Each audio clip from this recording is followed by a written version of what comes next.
hormati, saderengipun kita maca mukadimah sedikit biografi tentang kitab Ihya Ulumuddin, bukan biografi dari Imam Ghazali terlalu panjang. Kitab Ihya Ulumuddin yang dikarang oleh Imam Ghazali, beliau lahir di Tusi tahun 450 Hijriah, wafat pada hari Isnin di wonten Tusi pada tanggal 14 Jumadil Akhir tahun 505. 505 berarti usianya genep 50. Pinten iki tahun 450, wafati tahun 505, berarti 55. Lah kitab yang dikarang kali Imam Ghazali mboten saged diitung nek kula sebutaken niku kuwatah. Yang jelas kitab Ihya saja yang kita sebutkan. Kenapa kitab Ihya dikarang? Kapan kitab Ihya dikarang? Apa dasar kitab Ihya dikarang, ditulis?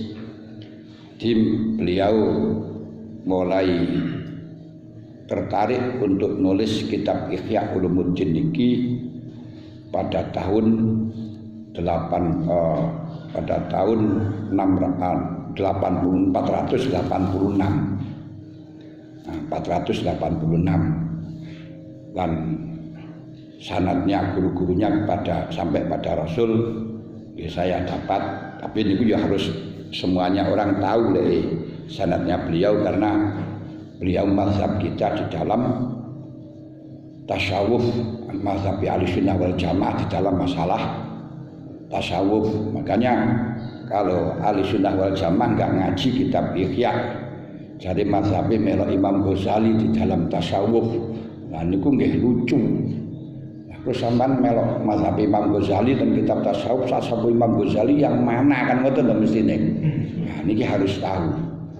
Nah sedangkan kitab Bidayatul Hidayah betul tasawuf, tapi tasawuf masih zahirut taqwa.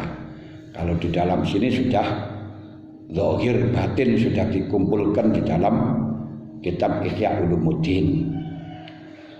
Penyebab beliau menulis kitab Ihya Ulumuddin iki kula sebutaken biografi ini, dan sanadnya alhamdulillah kula nggih gadah sanad ngaji Ihya ngantos Imam Ghazali mutasil. Kula gadah guru-gurune saking gurune niku mutasil, tapi ya kula kena saiki yo wong suruh ngaji yo njaluk sanad. Lagi wong durung ngaji kok njaluk sanad ya penak temen ngoten kan. Nah niku insyaallah kula nggih anggadah sanad sing mutasil dalam kitab ngaji kitab Ihya. Terus guru-guru Imam Ghazali di dalam masalah thariqah nggih gadah sanad sing mutasil, tapi niki lek kula sebutaken kok mboten napa niku namine entek waktune netis ngoten ya. Mboten niku dalam kajian itu mawon, tapi yang jelas kula nyebutaken biografi latar belakang beliau menulis kitab Ihya Ulumuddin. Niku beliau niku setelahnya melihat makhluk dalam agama bermacam-macam, terus melihat imam mazahib bermacam-macam. Terus semuanya berbeda-beda jalan, berbeda-beda thariqah.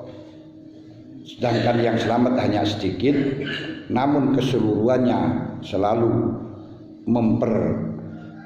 selalu pede, selalu meyakini kebenaran sendiri-sendiri. Kullu hizbin bima ladaihim farihun. Semuanya merasa benar sendiri.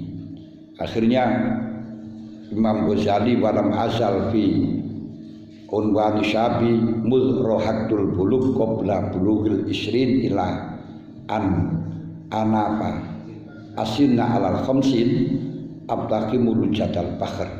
Al-Amik. Imam Ghazali niku sebelum usia 20 sampai usia 50 beliau niku tidak pernah puas dari ilmu apapun. Wa akhudhu gumratau khawdal khusur di akhudul jabbanil khudur wa tawakkalu fi kulli madlamah. Beliau selalu mencari tantangan tentang ajaran-ajaran yang bagaimanapun dipelajari sampai wa angkasib asrar mazhabi kulli ta'ifah, sampai membuka beberapa mazhabnya satu persatu, pantan-pantan itu dipelajari semuanya li umayyiz baina kulli mukhid wa batil wa mubtil, agar saya bisa mengetahui mana yang batil, mana yang hak, wa mustanin wa mubtadi'un, dan mana yang sesuai dengan sunnah, mana yang bid'ah. La ughadiru batiniyan illa wa akhabu an attali ala batiniyatihi. Saya tidak pernah menjadi hal yang sudah kadung masuk dalam batin kecuali harus mengetahui sampai detil. Wala zahiriyan illa wa uridu an a'lama hasil dzuriyati, dan tidak pernah mempelajari ilmu zahir kecuali sampai tahu zahirnya bagaimana. Wala falsafiyan illa wa aqsidul wuquf ala falsafatihi, kalau saya belajar falsafah sampai harus tahu titik falsafahnya. Wala mutakaliman illa wa astaitu fitra ala ghayati kalamihi, kalau saya belajar tauhid ilmu kalam saya harus tahu kesimpulan kalam itu bagaimana. Wala sufyan illa wa akhrisu alal usul ala siri sufiyati, kalau saya belajar ilmu tasawuf harus tahu sampai dalamnya. Niki belajar niku aja separuh-separuh, malah mangkuk dipepe ora garing, digodhog ora mateng, dikandani jari wis ngerti, dikongkon mulang murah gudak. Lah niki sing paling bahaya. Waqad kana ata'atus ila darki haqail umur dakbi wa da'bi min awali amri warubaani amri. Saya terus mengaji kitab fikih, mengaji kitab tasawuf, mengaji kitab tauhid sampai otok bisa. Kalau dalam usul fikih sampai usulnya beliau duweni usulul fikih banyak, diantaranya mustasfa. Dalam mengarang kitab fikihnya banyak, sampai ada wasit dan sebagainya. Di dalam falsafah beliau sudah bisa menulis falsafahnya. Pun sampai katok, sampai punya karangan kitab sendiri-sendiri. Lalu beliau mulai berpikir, mulai dari kecil aku mengetahui arwah itu asibyanan nasoro, saya tahu. Lah iya kok dawuh Kanjeng Nabi kullu mauludin yuladu alal fitrah, semuanya anak itu dilahirkan dalam keadaan suci, dalam keadaan kosong, dalam keadaan nul. Fa abawahu yuhawidanihi wa yunasiranihi wa yumajjisanihi, tapi iso dadi Nasrani mergo bapake, iso dadi Yahudi mergo bapake, iso dadi Majusi mergo bapake. Wa haraka batini ila talabil fitrati al asliyah. Saya ingin tahu asli fitrah saya itu apa. Jangan-jangan saya masuk Islam ini karena ayah saya, karena mbah saya. Jangan sampai saya tahu masuk Islam mergo mbah-mbahku, mergo dulur-dulurku terus akhirnya masuk Islam. Makanya saya ingin tahu fitrah saya itu apa. Jadi karena kalau saya masuk Islam seperti niku lek niku tambahi krana mbae, krana bapake niku tidak ubahnya dengan umatnya Nabi Ibrahim ketika nyembah berhala dikatakan lima tak budu malayadur walayu memaladur walatan bau, jawabnya kadzalika abauna yaf'alun. Jangan seperti ini. Kita pun juga demikian, jangan sampai masuk NU karena bayi NU, karena bapak NU, tapi harus sampai ngerti bagaimana kenyataannya NU. Nah, seperti Imam Ghazali, saya Islam, jangan sampai Islam saya ini karena orang tua, maka saya harus tahu kullu mauludin yuladu ala fitrah. Fitrah saya al-asliyah itu apa? Hakikatnya akidah yang baru datang pada saya ini hanya taklid kepada beberapa orang tua atau kepada guru atau tamyiz baina hadil taklidat, itu termasuk membedakan antara iki taklid atau karena membaca kitab dan lain sebagainya. Ini saya ingin tahu. Nah, makanya akhirnya fakultu fi nafsi awalan innama matlubi al ilmu bi haqaiqil umur. Berarti kalau saya tahu hakikatnya saya apa, hakikatnya saya siapa, fitrah saya itu apa, berarti saya harus mengetahui tentang hakikatnya beberapa perkara. Nah, ini mulai dia bergerak yang kemudian terus menulis kitab Ihya. Wala budda min talabi haqiqatil ilmi. Kalau gitu saya harus berpikir hakikatul ilmu itu apa ya? Hakikatnya ilmu itu apa? Apa hakikatnya ilmu? Terus fadhara li anal ilma al yakin waladhi yang kasifu fihi al ma'dum inkisafan la yaqqa ma'ahu laibun wala yuqarinuhu imkanul ghalab kal wahmi wala yattasiul aqlu al yaquli takdiri dhalik bal al aman minal khata' yang bagi ayakuna muqarinan lin nasi muqarinatan lau tahadda bi hari putradihi masalan man yuqallibul hajar daban wal haso sakanan lam yuris dalika syakkan wa imkanan. Berarti saya menemukan bahwa ilmu yang yakin, ilmu hakikat adalah ilmu yakin. Ilmu yakin, ilmu yang bisa membuka sesuatu yang diketahui dengan kebuka, yang tidak pernah ada keraguan, yang tidak bisa disalahkan, yang tidak bisa tidak bisa oleh akal ditakdirkan kesalahannya, bahkan aman dari kekeliruan sama sekali. Jadi bal al aman minal khata' yang bagi ayakuna muqarina linnas muqarnatan, dan harus bersamaan dengan cocok dengan nas, dengan ketentuan. Dan andai kata ada orang ingin membatalkan, mengaku-ngaku batalnya ilmu itu, sampai beliau bisa merubah watu menjadi emas, tongkat menjadi ular, tidak akan bisa merubah keraguan sama sekali. Itulah ilmu yang hakiki, dan tidak akan bisa menjadi mungkin tidak, tapi harus pasti. Niku jenenge ilmu yakin. Berarti ilmu yakin, ilmu yang tidak bisa dibatalkan oleh apapun, hujah apapun, dalil apapun, dan tidak pernah bisa dibikin ragu oleh siapapun. Bahkan orang yang bisa merubah batu menjadi emas, tongkat menjadi ular, tidak mungkin bisa merubah keyakinan saya, keyakinan. Inilah yang disebut dengan ilmu hakiki.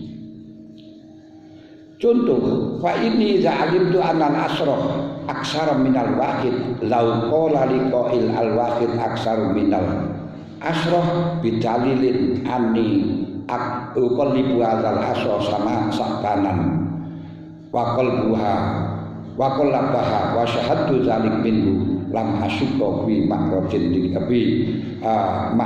likitbihi walam yahsul ma'i minhu illa ta'ajjub min kaifiyati qudratihi alaihi.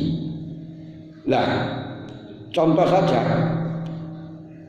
andai kata saya tahu bahwa 10 itu lebih banyak daripada 1, 10 lebih banyak daripada 1, ini gak bisa dibatalkan oleh siapapun.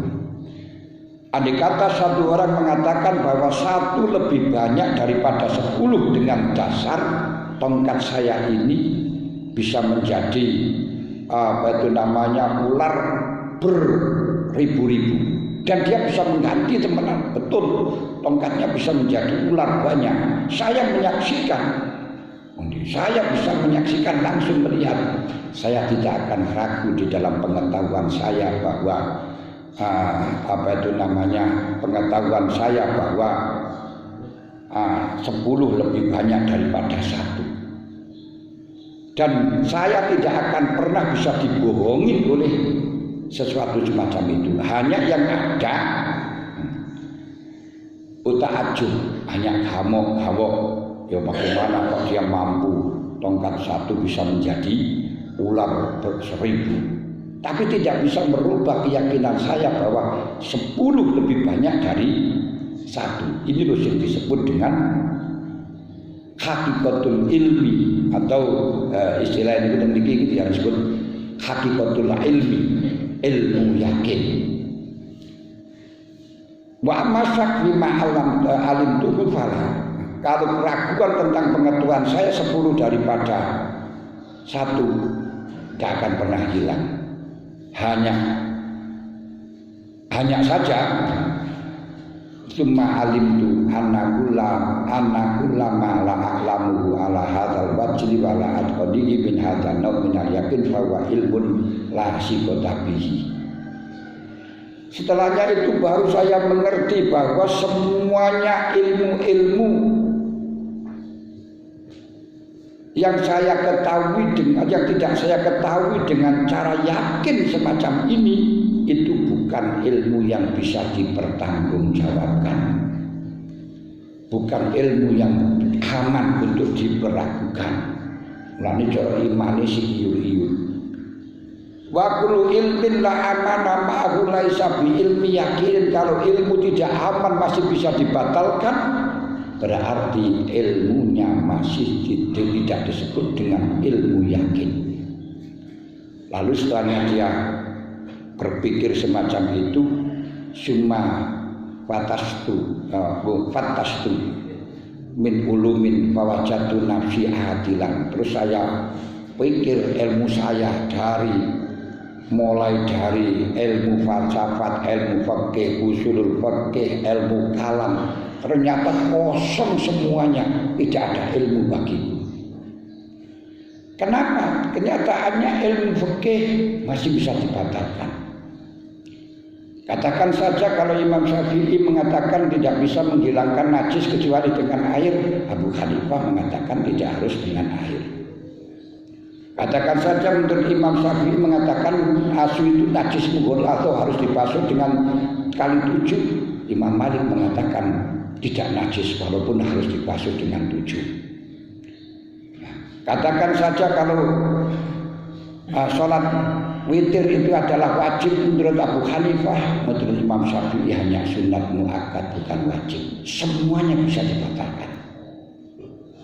Bahkan kalau dikatakan sholat wajib berdasarkan dalil qat'i itu dasari Al-Quran, krono keimanan, tapi bisa dibatalkan. Misalnya al-asul adamul wujud dan lain sebagainya bisa. Dalam karena semuanya bisa dioprek-oprek dengan faidah. Ilmu kalam bagi kita mengatakan bahwa semuanya alam itu hadis, tapi ya orang-orang Mu'tazilah mengatakan alam itu adalah qadim. Bagi kita meyakini adanya sifat ma'ani, sifat yang wujud pada zatnya Allah, malah justru orang-orang Mu'tazilah mengatakan orang yang meyakini sifat ma'ani adalah kufur. Ini masih bisa dibatalkan satu dengan yang lain. Ilmu falsafah juga demikian, bisa dibatalkan apalagi itu. Apalagi falsafah seperti batilah masih bisa dibatalkan. Berarti selama yang saya pelajari ini, ilmu-ilmu yang sudah saya dapatkan ini tidak ada sama sekali pada diri saya. Fawajatu nafsi adilan an ilmin mausufin bihadi sifat illal fil khasiyat wa daruriyat. Saya belajar mulai dulu ternyata tidak ada ilmu sama sekali yang mempunyai sifat seperti ini, ilmu yakin, kecuali hanya apa yang saya lihat. Kalau ini dinding dibatalkan sudah nggak bisa. Kalau ini mic itu sudah dibatalkan nggak bisa. Hanya itu saja, dan hal-hal yang daruri itu saja. daruri ya. Ini diri saya misalnya, terus ini masjid itu yang nggak bisa dibatalkan. Fakudu al-ana ba'da husul yasi lamat ma'afiti basil mustayiqonat illa minal jaliyat wa ya al-hisiyat wa duriyat wala buddha min ikamiyah awalan la atayana anna yakini bil maksusah wa amani minal gulab minal daruriyat min jinsi amanil ladhi kana min qablu fit taqlidat aw min husni amanin aksara khalqi bin nadariyah wa wa amanun muhibbun la tajawuza bi wa la ila talafu. Lalu setelahnya saya mengetahui bahwa ilmu-ilmu saya kemarin itu hanya berdasarkan dengan taklid, dengan mengikuti, bahkan sampai tahu Allah karena mengikuti Al-Quran itu nanti akan bisa dibatalkan dengan dalil-dalil yang akli. Makanya banyak sekali orang-orang yang asalnya dari pesantren vokal hebat, pinter waktu masail, tapi begitu keluar negeri kemudian belajar ilmu falsafat, pulang langsung berubah 80 derajat. Kenapa? Karena ilmu yang didapatkan hanya kulit, hanya lahir, yang bisa dibatalkan dengan dalil lain. Ya seperti ini buanglah sampan ngotot lah alam niku qadim yo akan bisa dibatalkan dengan dalil-dalil yang mengatakan alam itu hadis dan seterusnya. Masya Allah luar biasa. Masalah wajibnya qisas bisa dibatalkan dengan beberapa dalil-dalil yang membatalkan masalah qisas masalah had. Ini akhirnya yang saya ketahui sekarang hanya hisyat dan doriyat. Maka sekarang ini setelahnya pala buddha menyekamiha awalan ilmu hisyat dan doriyat ini yang harus saya perkuat terlebih dahulu. Kemudian haruslah atayana yakini bil maksusah wa amani minal ghulab bid daruriyat min jinsi amani ladzi kana min qablu bit taqlidat. Saya harus memperkuat pengetahuan saya yang semenjak dulu dengan taklid, harus sampai pada ilmu daruri, sampai pada ilmu yang khisyat yang tidak bisa dibatalkan. Bagaimana caranya ilmu-ilmu yang saya dapatkan dengan taklid tentang keimanan dan sebagainya ini bisa menjadi ilmu yakin yang tidak bisa dibatalkan dengan apapun. Wa akhudhu yattasifu asyafiha summa ani ibtata'u bil kalam. Lalu saya teliti mulai dari ilmu satu persatu, ilmu dari ilmu kalam. Apakah ilmu kalam saya ini bisa kami batalkan? Apa kami bisa ragukan? Fa'antahi ba'datul tasyakuk bi ila anna lam nasma nafsi bi taslimil aman bil maksusat wa akhudhu ayat tasyi asyakbiha. Ternyata setelah saya lihat keseluruhannya masih bisa dilakukan, bisa dibatalkan dengan ragu, bisa dipatahkan dengan keraguan. Saya mulai dari ilmu kalam, faqasatuhu aqaltuhu wa taratuhu kutubal muhaqqiqina minhu. Saya hasilkan ilmu kalam, saya pikir ilmu kalam, saya mutolak kitab-kitab yang menghakikin semuanya dari ilmu kalam. Wasonaktu ma'arutu ansonifau, sampai saya mengarang kitab kalam yang saya kehendaki, saya pikirkan, saya inginkan. Fasodabtu ilman wafian maksudu bayu wakil bimaksudi. Setelahnya itu saya bisa mendapatkan ilmu kalam yang sangat indah, beda dengan yang lain, tapi masih belum bisa wafian bimaksudi, belum menemukan jawaban, itu masih bisa dibatalkan, masih perlu diperkuat. Walam azal atafakkaru bihi mudatan. Saya terus berpikir terus wa ana ba'du ala maqamil ikhtiyar usammimu azmi alal khuruj bin Baghdad wa muqarafatu tilkal akhwal yauman. Dari sini berarti memanggil saya harus keluar dari Baghdad. Selama saya masih keluar dari Baghdad, belum keluar dari Baghdad tidak bisa. Untuk mendapatkan ilmu hakiki, ilmu yang tidak bisa dibantah dengan apapun. Ini bagaimana saya harus keluar dari Baghdad. Namun wa akhulul asma yauman wa uqaddimu bi rijlan wa ukhairu bi ukhra. Saya masih ragu. Kadang saya mantap terus ragu. Budal enggak. Wala tasaddaqa li rubatun bi talabil akhirah illa hasala alai jundu syahwat jumlatan wa yughayyiruha asyatan fasara syahwatid dunya tujatibuni bisa babi mailiha ilal maqam.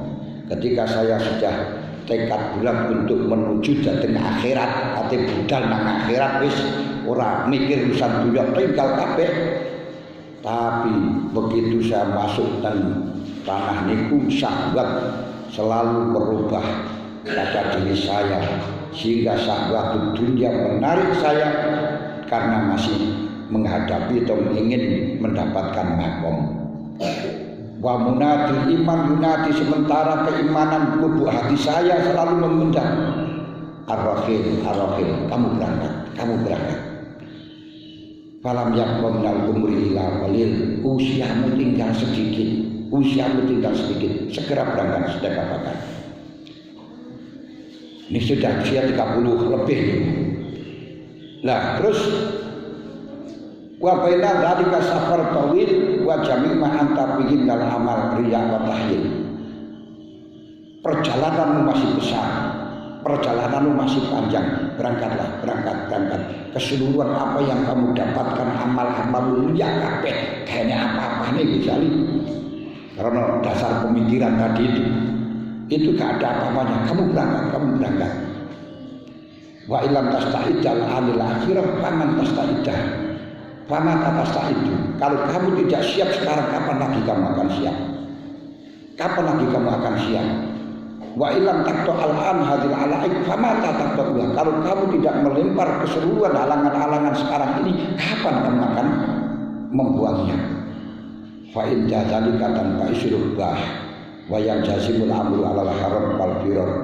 Kalau sudah seperti ini saya ingin pulang, ingin kembali dari meninggalkan Baghdad, ingin mencari ilmu hakiki tadi di mana. Saya ingin berangkat meninggalkan orang-orang. Tapi begitu akan berangkat ganti sumayaudu syaitan wa yaqul. Syaitan ganti mengatakan pada saya, hadhi halatun aridah iyyaka an tutawi'a. Ini masalah kejadian sebentar saja. Jangan sampai kau turuti. Fa innaha syari'atu syawal. Pikiran semacam itu dikasih langis. Aja kau turuti. Kenapa? Wa in antala wa tarabta hadzal jahat tawil alar wa sya'nal azim al-khali an taqaddum wa taqid wal amru as-salim al-khali amunasatihi al-usum rubama tafata ila nafsuka wa la tayassara lakal ma'awata. Kalau kamu meninggalkan pangkatmu sekarang ini semua kiai-kiai mengaji nang awakmu. Kerajaan-kerajaan takluk semuanya kepada kamu. Kamu sudah mendapat derajat yang luhur. Kamu sudah mendapatkan al-amru as-sali al-khali al-munaza'atul khusum. Tidak ada yang mampu untuk merusak atau membantah kamu. Dan kalau ada orang salah, siapa lagi yang membenarkan kamu? Kalau ada orang yang menjelek, siapa yang akan meluruskan? Kenapa kamu akan meninggalkan itu? Kamu sudah punya derajat yang luhur. Ini kalau kamu tinggalkan barangkali nanti kamu akan kembali lagi tidak. Kalau kamu kembali lagi tidak akan mendapatkan, sudah diambil orang. Terus itu. Tapi ketika sudah berpikir semacam itu, ganti. Munadil iman mengatakan ar-rahil, berangkatlah. Usiamu sudah semakin habis. Usiamu sedikit, perjalananmu masih jauh. Semua apa yang ada dirimu dari amal riya, khayalan kok, karena bisa dibatalkan. Khayal. Berangkat ini. Terus dia mempunyai semacam itu, pikiran semacam itu, sampai summalam asadratu bitajadzab baina syahwatid dunya wa dawa'i qoriban min sittati asyhur. Berpikir siang malam semacam itu sampai 6 bulan. Karena beliau itu sudah kiainya kiai.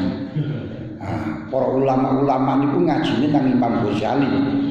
Dan si orang-orang sudah tidak berani itu munazaah dengan Imam Ghazali, itu tidak pedang. Raja takluk pada Imam Ghazali. Semuanya kebutuhannya dicukupi oleh raja. Nah, sementara hatinya mengajak keluar. Nah, kalau akan keluar dibilangi kalau setan, alah itu pikiran sederhana, diri itu nggak hilang. Kalau kamu tinggalkan nanti pangkat-pangkat yang semacam ini kamu akan mengembalikan lagi, gak bisa. Nah, tapi ketika akan maluk nang kono, iman dalam lubuk hati, ar-rohil, berangkat, selalu pergi. Kapan kamu kalau tidak mulai sekarang untuk aku meninggalkan? Kapan kalau tidak sekarang aku untuk bersiap? Kapan kalau tidak sekarang kamu meninggalkan halangan? Itu selama 6 bulan. Masya Allah, 6 bulan mulai dari Rajab tahun 486. Itu dimulai itu bulan Rajab, awal Rajab tanggal 1 Rajab tahun 486. Wa fi hadza syari jawazul amru hatta al-ikhtiyar ilal idhirar. Dalam bulan inilah akhirnya sesuatu dorongan, sesuatu perkara yang ada pada diri saya yang asalnya ikhtiar menjadi idhirar. Kenapa? Ini baru saya tahu ilmu hakiki di sini. Diberangkatkan ini. Ilqafalallahu ala lisani hatta atakilu anit tadris. Fakuntu jahidu nafsi an udari saya man waqidan tajiban dari qulubil mukhtalifah ilayya fakana la yanti kulisani. Akhirnya kalau jauh dipaksakan untuk berangkat. Caranya bagaimana? Lisan saya tidak bisa berbicara sama sekali. Lisan saya terkunci. Sampai mengajar tidak bisa.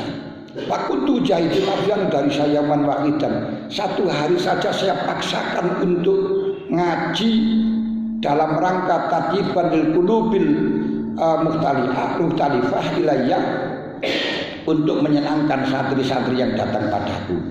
Fakana la yantiqu lisani bi kalimatin. Satu kalimat saja lisanku enggak bisa berbicara, enggak bisa ngomong. Masya Allah. Wala astati'uha al-battah, ngomong sedikit saja enggak bisa, diam. Fakuntu, terus akhirnya bagaimana? Hatta aurastu hadil aklah bil lisan husnan bil qalbi. Akhirnya di sini saya susah, enggak bisa ngomong sama sekali, punya ilmu bagaimanapun enggak ada artinya, enggak bisa berbicara, enggak bisa menyampaikan. Karena susah kaya ngeten iki aurastu hadil aklah bil lisan husnan bil qalbi, batalat ma'al quwwatul hazmi wa marjut ta'am wa syarab. Akhirnya saya nggak bisa makan, nggak bisa minum. Disusah saya itu tidak sampai nggak bisa dikasih makan, nggak bisa minum. Wakana latan sahuli surbatun walatan hadimu lilukmatun. Satu jengkok air pun tidak bisa masuk. 1 puluhan pun tidak bisa latan hadimu reso ajur. Watahodda talika ila dukfil kubi. Wa ta'adda dzalika ilal dukfil qawi hatta qata al-atibba tam'akum bil alaj. Sampai fil ilaji, sampai menjadi badan saya enggak kuat, enggak makan, enggak minum, enggak iso ngomong. Nah, terus badan enggak makan, aku enggak makan, enggak minum, enggak kuat sama sekali, lemes-lemes, enggak bisa apa-apa. Hanya mikir tok yang ngomong enggak bisa. Bergerak nggak bisa, lemes. Dokter hatta koto al-atibah tomahum bil alaj. Semuanya dokter angkat tangan sudah. Koto tomahum bil alaj. Gak ada harapan tuh. Bil ilaji dalam nambani wis gak ada. Qalu hadza amrun nazala bil qalbi. Ini urusannya bukan penyakit biasa, tapi urusan penyakit yang ada di dalam hati, dalam lubuk hati. Ini kata dokter. Wa min usyara ilal mizaj fala sabila ilal ajal. Dari hati ini menjadi pada suhu badan sehingga tidak mungkin untuk diobati illa ayataru wa khasiru anil hammi al-muhim kecuali sudah terbuka siri yang sangat penting menurut dia. Nah, ini baru wis gak iso kaya ngoten niku wis dokter wis angkat tangan gak bisa ngobati awake wis gak iso obat, gak bisa berbicara, dikasih makan gak bisa, dikasih minum gak bisa. Setelahnya itu ma'aksas tu bi'azim. Nah, baru aku wis rasa lek aku berarti menungso gak iso apa-apa. Ini manusia itu tidak ada apa-apanya. Fitrah saya ya seperti ini gak bisa apa-apa. Rasa koto bil kuliah ikhtiar. Berarti saya sudah gak bisa ikhtiar sama sekali. Berarti baru saya iltaja'tu ilallah iltija'al butor alladzi la khilatali. Saya nempel terus panjenengan Gusti, panjenengan berangkataken, panjenengan pateni, panjenengan apa terserah panjenengan pun wis saleh-leh. Wis gak krana pikirane, gak kecerdasane. Fa jabani alladzi yujibul mutur idataah wa sahula alal qabli al-irad anil ma'i alil mali wal jahi wal akhir wal aulad. Langsung saya bicara yang semacam itu terjawab oleh Allah Ta'ala sehingga hati saya kosong saking pingin bondo wis ora enek ora buat apa-apa buat apa bondo lek kaya ngoten ora kepingin bondo ora kepingin pangkat wis ora peduli kalau keluarga bojo ora peduli karo anak mulai sampean wis kaya ngoten iki kan wis ora mikir wis mati tok sing enek wa azhartu gharda khuruj ila Makkah. Baru di situ pun Gusti lek panjenengan maringi kuat nggih kula berangkataken ten Mekah. Wa ma'at para binafsi safarosam wa ana udabiru binafsi safarosam kula pun angen-angen berangkat nang Islam hadaran min ayyutali al khalifah wa jumlah ashab melipat dari belakang negara Syam supaya pemerintahan nggak ngerti. Teman-teman santri-santri gak ngerti. Lho di situ begitu punya kaya ngoten niku langsung gembrek gak iso tangi. Di karo dicampur sing penawa wis gak kepengin bondo gak apa-apa iso tangi plek paras. Dan akhirnya beliau betul meninggalkan Baghdad menuju ke Mekah, di situ khalwah. Nah, niku meninggalkan makom sing luhur, kiainya sing luhur, pondoke ditinggal belas untuk keluarganya beliau tinggalkan sejengkal tanah yang diwakafkan untuk beliau untuk cukupi sak keluarga. Nah, ini kudu wis tinggal. Nah, di situ beliau uzlah dalam tempat yang sembunyi untuk berpikir terus kemudian dia menemukan hakikatul amri yaiku awake wis ora iso apa-apa. Ora butuh apa-apa, ora duwe apa-apa, ora nek apa-apa nih. Baru iki ilmu hakiki iki siapa diri saya baru ngerti. Nah, ngerti diri saya ini. Oh, wong iki kaya ngene kabeh niki urusane pangeran. Baru itu terasa sendiri bukan hanya dengan dalil kullu alamin hadisin wa kullu hadisin yang tajilal muhdis, bukan itu. Kan itu hanya berbicara di dalam lisan. Inilah asbab nuzulnya. Kemudian setelahnya dia mendapatkan ilmu hakiki inilah terus beliau karena waktu niku lagi gencar-gencarnya ilmu fikih, lagi gencar-gencarnya ilmu kalam, beliau ingin menulis kitab Ihya Ulumuddin. Terus setelahnya menulis kitab Ihya Ulumuddin sehingga menjadi kontra di antara beberapa ulama-ulama yang ada di ulama-ulama yang asalnya itu menjadi santrinya dan menjadi saingannya. Karena disitulah mengetahui tentang amalia-amalianya penuh dengan riya, penuh dengan kesalahan-kesalahan. Sebab yang ada hanya untuk Allah. Baru kitab Ihya menjadi pro dan kontra. Di antaranya kontranya niku Imam Syafi'i menjelaskan ada Syekh Imam Al-Kabir Abul Hasan Ali bin Harzam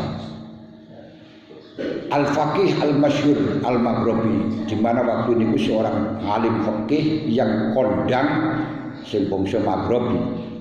Kana bala bil ingkar ala kitab Ihya Ulumuddin. dia sangat ingkar dengan kitab Ihya Ulumuddin. Mungkin panjenengan mangke di dalam awal-awal Ihya Ulumuddin bab masalah ilmu niku mawon sudah dawuh Imam Ghazali bahwa fikih itu ilmu dunya.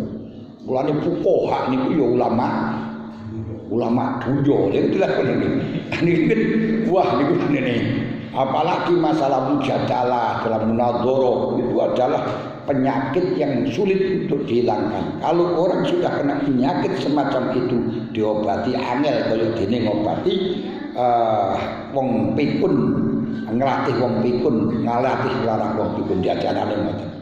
Nah, mulane harus kita imbangi yang sehingga saya yakin sekali bahwa wong sing ngaji fikih tok tanpa didasari tasawuf benar-benar fasik ngoten niku. Nanti kita akan tahu mana fikih yang abdor, mana fikih yang anafi dengan kitab Ihya Ulumuddin sehingga tidak gampang merekayasa hukum. Sekarang banyak hukum-hukum yang merekayasa pertanyaan-pertanyaan jebakan itu banyak sekali. Nah itulah bagi kita kewajiban untuk mengarahkan ke sana. Bahkan beliau sangat ingkar dengan Ihya wa kana muto'an masmu al-kalimah. Sementara si Abu Hasan Ali bin Harzam itu orang yang sangat ditaati. Lek disegani yo niku napa. Ditaati masmu al-kalimah itu dawuh-dawuh samina wa atona pokok dhek dawuh masmu al-kalimah niku lek dawuh ngono ora enak sing mbantah. Apa yang didawuhkan sendika dawuh. Fa'amara bijamnya zafara bihi minasri Ihya wa hamma bi ikhraqiyya minal jami' yang melaporkan pemerintah diterima dan memerintahkan mengumpulkan siapa yang mendapatkan naskah tulisan-tulisan dari kitab Ihya dan dia ingin membakarnya di Masjid Jami' pada hari Jumat. Ini wis diputuskan di Jumat esuk pembakaran kitab Ihya, semua yang mendapatkan naskah tulisan-tulisan kitab Ihya kumpulkan. Ini kan penghinaan besar terhadap Imam Ghazali dan kitab Ihya. Fara'a lailata tilkal jum'ati ka'annahu dakhala jami' fa idzan huwa bin nabi fihi wa ma'ahu Abu Bakrin wa Umar radhiyallahu anhu wal Imam Ghazali qaimun baina yaday nabi. Di malam hari besok akan dibakar, malam Jumat beliau bermimpi seperti hanya beliau masuk Masjid Jami', ternyata di situ ada Rasulullah, ada Abu Bakar, ada Umar, dan Imam Ghazali duduk di antaranya Rasulullah, di hadapannya Rasulullah.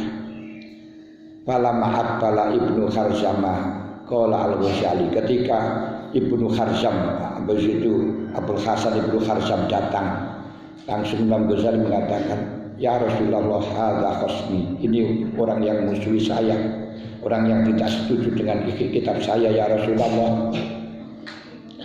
Fa kana al-amru kama kan, kalau memang dia benar ya Rasul, tubtu ila Allah, kula tobat saniki Gusti Allah. Wa in kana syai'an khasul alimin barakatika wa tiba li sunnatika fakhud li haqqi min khasmi. Nek pancen kula sinten kitab kula niki saking barokah panjenengan mengikuti sunnah panjenengan ya Rasul, maka saya mohon dengan hormat untuk ditindak musuh saya ini. Sumana walan nabiyya kitab al-Ihya, kemudian Imam Ghazali menyerahkan kitab kepada Rasulullah kitab Ihya. Fatasaffaha nabiyyu warokotan min awali akhiri li Rasulillah, dibuka satu persatu, kitab satu persatu. Sumakol wallahi inna hadza la syai'un hasan, kanjeng Nabi mengatakan inilah perkara yang sangat baik. Sumana walahu As-Siddiq radhiyallahu anhu, kemudian Imam Ghazali diarahkan kepada Abu Bakar As-Siddiq. Fanazara fi fastajadahu, Abu Bakar As-Siddiq melihat dan menganggap ini baik. Sumakola na'am walladzi ba'asa bil haq innahu lasyai'un hasanun, terus dia mengatakan betul ya Rasul, ini adalah hal yang sangat indah, sangat baik. Sumana walahu al-Faruq Umar radhiyallahu anhu, lalu Imam Ghazali menyerahkan kitab Ihya ini kepada Sayyidina Umar. fanazara bi wasna alaihi kama qala Siddiq. Sayyidina Umar telah melihatnya satu persatu dan memujanya sebagaimana yang telah disampaikan oleh Abu Bakar As-Siddiq. Fa amara Nabi bi tajridil faqih Ali bin Kharzam alil qamis. Lalu Rasulullah memerintahkan Syekh Ali bin Kharzam untuk melepaskan baju kurungnya. Di oti-oti wa ayyud roba wa yuhatta haddal muftari, dan Kanjeng Nabi memerintahkan untuk dikhat seperti khatnya orang yang bohong. Khatnya orang yang bohong yaitu 80 jilidan. Walladzina yarmuna muhsanati tsumma lam yubi'u bi arba'ati syuhada fajlidhum samanina jaldah. Fajulida, akhirnya dilepasi, waduriba dan digebuki. Falama duriba khamsata aswatin, setelahnya dipukul sampai 5 kali. Tasaffa'a fihi as-Siddiq radhiyallahu anhu. Abu Bakar gak tega, langsung minta pertolongan kepada Rasulullah dengan mengatakan, waqal ya Rasulullah la'allahu dhanna bihi khilafata sunnatika fa'akhto abi dhanni. Ya Rasulullah, maaf, mungkin dia ingin membakar kitab Ihya ini, mempunyai dugaan bahwa kitab ini berbeda atau melayani atau berbeda dengan sunnahmu ya Rasul, tapi dia keliru di dalam dugaannya. Faradiyal Imam Ghazali, dan Imam Ghazali meridhoi apa yang telah menjadi usulan Abu Bakar. Wa qabila syafa'at As-Siddiq, dan Imam Ghazali Kanjeng Nabi menerima syafaatnya atau permintaan As-Siddiq. Ini terus dihentikan sampai 5 bulan. Summa staiqadha Ibnu Kharzam wa asaru sibat bi dhahri. Lalu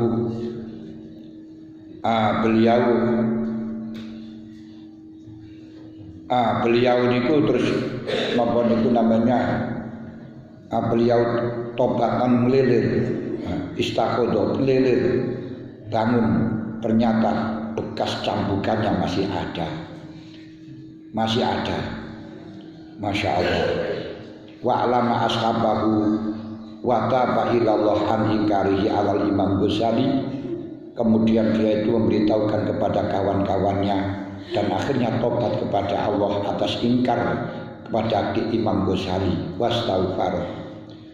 Walakinnahu baqiya muddatan tawilatan muta'alliman min asar sibat. Tapi rasa sakit itu sampai bertahun-tahun gak hilang. Rasa sakit itu bertahun-tahun gak hilang, terus sakit aja. Wa huwa yatadarrabu ila Allah taala wa yatasaffa'u bi Rasulillah. Beliau selalu minta kepada Allah dan minta syafaat kepada Rasulullah ila an ar-an nabiyya dakhala alaihi wa masaha biyadil karimah ala dhahri, sampai ujung Rasulullah datang kepadanya dan mengusap dengan tangannya yang mulia pada dada punggungnya, fa'ufiyah wasufiyah bi'idnillah, dan akhirnya waras. Semalaza memutolak, sampai sekalipun sembuh, bekas cambukan itu sampai wafat gak hilang. Ini sampai wafat bekas cambukannya gak bisa hilang, Masya Allah. Tapi hanya sakitnya saja hilang. Ini luar biasa, Masya Allah. Niki angunikan kitab Ihya. Semalaza memutolak Ihya Ulumuddin. Terus akhirnya dia terus menerus mutolaah kitab Ihya Ulumuddin, fafathahallahu alaihi wa nala ma'rifat billah, yang sehingga mendapatkan kebuka dari Allah dan mendapatkan ma'rifat billah. Wa sara min akabari masyayikh ali ilmi al-batin wal zahir, dan akhirnya menjadi ulama besar, ulama zahir dan batin. Ini sekilas dari kitab Ihya Ulumuddin. Walaupun masih banyak sekali masalah keistimewaan dan biografi kitab Ihya Ulumuddin, sampai-sampai Imam Nawawi, bukan Nawawi Al-Bantani, Imam Nawawi santrinya murajihnya Imam Syafi'i, wa qala fi Nawawi katal Ihya ayakuna Qur'anan. Niku sampai Imam Nawawi mawon, bukan sampeyan, mengatakan Ihya itu hampir Quran. Karena saking luasnya pembahasannya, Masya Allah.